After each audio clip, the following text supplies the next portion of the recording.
Hello again, my name is Dusty King. I'm one of the founding members of King and King PLC. We are located in Jackson, Tennessee. And this is I believe, fourth video on our Permanent Parenting Plan series, where we go through the details of the Permanent Parenting Plan for the state of Tennessee. We in the previous section, or video 3, we talked about the holiday schedule and other school-free days. In this episode, I want to discuss specifically, and I'm going to take them together, the fall vacation and the spring vacation. So we're looking at section D and section F here. And the reason I want to talk about these two is I really, in my practice, I tend to look at those at the same time. uh, my suggestion to you is, first you need to know what we'll talk about fall vacation first. You need to know what that fall break is actually going to be. Spring break's a little easier. That's typically a week, unless you have a lot of snow days that have to be made up. Typically, the spring break is going to be easier to deal with. But now, fall break really varies depending on the school system, and then even within some school systems, it varies from year to year. I've seen instances where fall vacation is a week. I've also seen it where it may be just a Friday and a Monday, so you have a 4-day block. And I've even seen it where it coincides with Thanksgiving. So the first thing I would do and suggest to you is you need to determine, how long is my fall break going to be?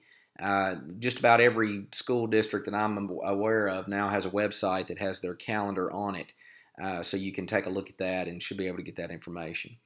The second issue you need to look at, and typically what we try to do, is we will have one parent in this example that you see here. The mother has a fall vacation on odd numbered years, and dad will have fall vacation in even numbered years. This way we're alternating the fall break one year to the next. Now, another way to do that, if it's long enough and justifies it, is you can equally divide the fall break and the spring break as well, where one parent will get from the day and time school is dismissed until somewhere, say like 6 p.m. on Wednesday, for example, and then the other parent will get from 6 p.m. on Wednesday until 6 p.m. the day before school resumes. Assuming that the fall break is a week long, then you can do a division similar to that as well. This is just my personal opinion, and everybody's situation is different, so you certainly don't have to do it the way I'm suggesting. But my deal is, if you're planning on going on vacation, which more and more people do now, they'll take a family trip on fall break. Some people run down to the beach. Well, if you're planning on doing that, you're going to have to cut your visit short if you're dividing the fall vacation. Whereas if you were alternating years, then you're going to have the full time to take with your kids and go on vacation for that entire fall break. The other thing I wanted to take a look at is, here we define what the fall vacation actually is, and we're saying it's from 6 p.m. the day that school is dismissed for fall vacation until 6 p.m. the day before school resumes from that fall vacation. So we, in our definition here, in this example, we are including really both weekends.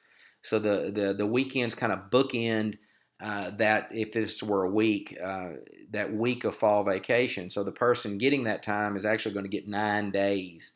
Now, one other way you can do that is simply say that the fall vacation is going to be defined as 6 p.m.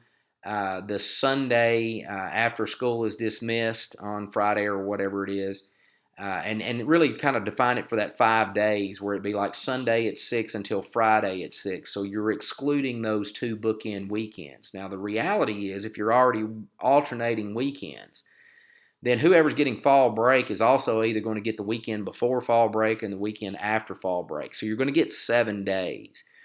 But in this instance, the other parent is not losing out on all 9 days. I mean, they're going to be able to spend time, have a little time either the weekend before or the weekend after. So that is another option. Like I said, the options that I provide in this video are just that, and certainly Each parenting plan should be unique to the situation for the family.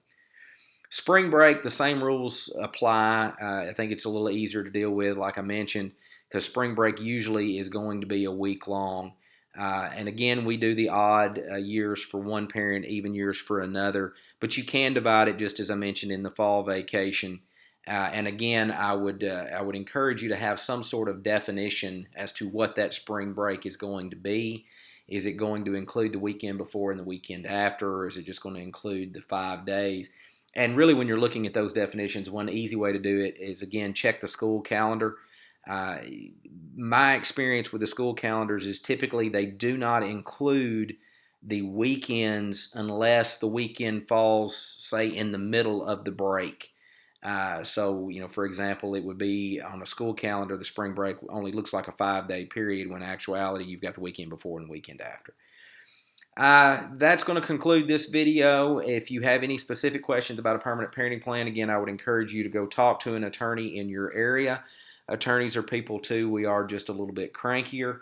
My name's Dusty King. If I can help you in any way, feel free to contact us. The phone number is 731-664-6864. We're also on the web at www.kingplc.com, and we are on Twitter and Facebook as well.